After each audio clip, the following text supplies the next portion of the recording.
আসসালামু আলাইকুম। কেমন আছেন? আশা করি ভালো আছেন। আমরা আজকে আলোচনা করব আরেকটা সিম্পল টপিক, সেটা হলো ফ্লোর হাইট। তো আমাদের বিভিন্ন ফ্যাক্টরি বলেন, ইন্ডাস্ট্রিয়াল প্রজেক্ট বলেন, এটা নিয়ে আমরা আসলে অনেক সময় ফ্লোর হাইট নিয়ে কনফিউশন থাকে। অনেক ক্লায়েন্ট চায় যে আপনার আহ, যে আমি আমার মন ইচ্ছা মতো ফ্লোর হাইট ডিফাইন করব। কোনোটা ছোট দিব, কোনোটা বড় দিব। অবশ্য বড় ছোটর বিষয়টা বা floor height ups and downs এর বিষয়টা এতটা ইজিও না। অনেক ক্ষেত্রে কিছু প্রভিশন আছে, প্লাস আহ দেখারও একটা ব্যাপার আছে, মানে সামঞ্জস্যতা আছে। সেক্ষেত্রে আর্কিটেকচারাল ভিউরও একটা ব্যাপার আছে। তো আমরা এগুলা নিয়ে আসলে প্রতিনিয়ত কাজ করতে হয়, কেননা ক্লায়েন্ট অনেক সময় না বুঝে, বা আমাদের যে স্টেক হোল্ডাররা আছে ওনারা না বুঝে অনেক সময় দেখা যায় বলে যে এটা 13 ফিট করে দেন। হয়তোবা আপনার পারপাস সার্ভের জন্য আমরা করতে পারি, কিন্তু এটা আসলে র্যান্ডম একটা ফ্লোর হাইট দেয়া, আবার অন্যান্য পার্শ্ববর্তী যে স্ট্রাকচার গুলো আছে ওগুলোর সাথে না মিল রেখে করাটা একটু অসামঞ্জস্য দেখায়। কিন্তু দিন শেষে দেখা যায় এটা পরবর্তীতে টেকনিক্যাল পার্সনদের ঘাড়ে গিয়ে পড়ে যে আসলে ওনারা কি ডিজাইন করছে। অ্যাকচুয়ালি পরবর্তীতে আমাদের কিছু বলার থাকে না, যে এটা স্টেক হোল্ডার বা ওনারের কনটেক্সট থেকেই চিন্তা করে করা। তো সেরকম একটা বিষয় আমি আজকে আপনাদেরকে বিএনবিসি থেকে রেফারেন্স দিই।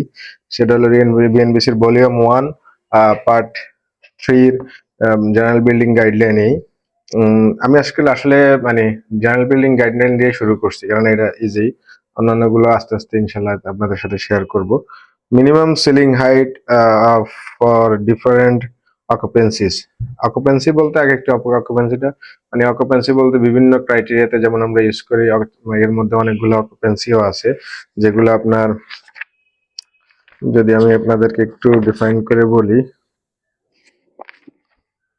যেমন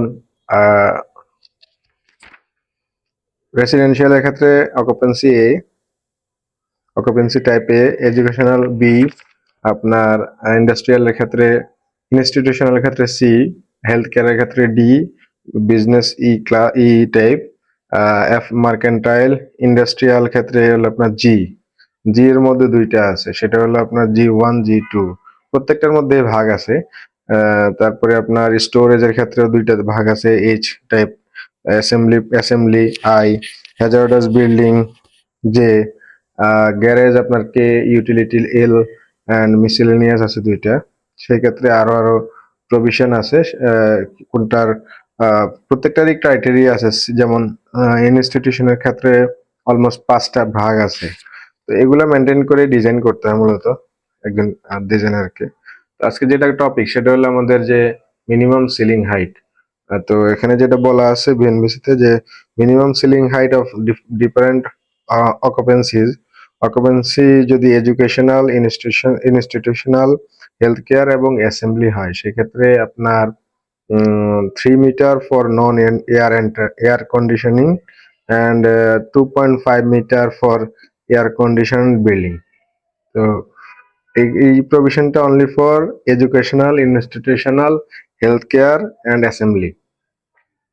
আর ইন্ডাস্ট্রিয়াল, স্টোরেজ, হ্যাজার্ডাস, এই তিনটা ক্যাটাগরির ক্ষেত্রে বা তিনটা টাইপ অকুপেন্সি টাইপের ক্ষেত্রে 3.5 metre for non air entered air condition, and 3 metre for air condition building. 3.5 মানে আপনার নন এয়ার এন্টার্ড, যেখানে আসলে আপনার বাইরের কোনো, বা আমরা যদি কোনো এয়ার কন্ডিশন যদি না হয়, সেক্ষেত্রে আপনার নন এয়ার কন্ডিশন 3.5, আর এয়ার কন্ডিশন হলে আপনার 3 মিটার অ্যালাউ করবে। তো আশা করি আপনারা এই জিনিসটা খেয়াল করছেন, যে মানে আমাদের নর্মাল যে বিল্ডিং এর ফ্লোর হাইট গুলা সেগুলো সাধারণত 3 মিটারই হয়। কিছু কিছু ক্ষেত্রে আমাদের বিভিন্ন অকুপেন্সি বা পারপাসের জন্য ফ্লোরের হাইট বাড়ানো লাগে, অনেক ক্ষেত্রে কমানো লাগে হয়তোবা। বিভিন্ন মেশিনারিজ বা ইকুইপমেন্টের ডিমান্ডের জন্য, বা বেশিরভাগ ক্ষেত্রে বাড়ানো লাগে। তো বা কমানোর ক্ষেত্রটা আসলে কোনো স্পেশাল ক্রাইটেরিয়া হইলে, এছাড়া তেমন একটা কমানোর ইয়ে আসে না। তো আসলে কমানো হলেও কতটুকু কমানো যাবে, সেটা 3.3 মিটারের নিচে হয়তো বা নামানো যাবে না, অ্যাটলিস্ট এয়ার কন্ডিশন বিল্ডিং হইলে।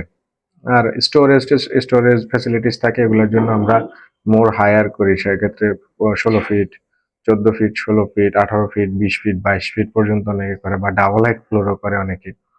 তো সেক্ষেত্রে ডিজাইন গুলো ভিন্ন হয়, ডিজাইন গুলো কস্টলি হয়। আহ, আশা করি আপনারা এই শর্ট ডিসকাশনে একটু আপনাদেরকে জিনিসটা ক্লিয়ার করতে পারছি। পরবর্তীতে ভিডিওতে ইনশাআল্লাহ আপনাদের সাথে আরেকটা টপিক নিয়ে আলোচনা করব। আসসালামু আলাইকুম।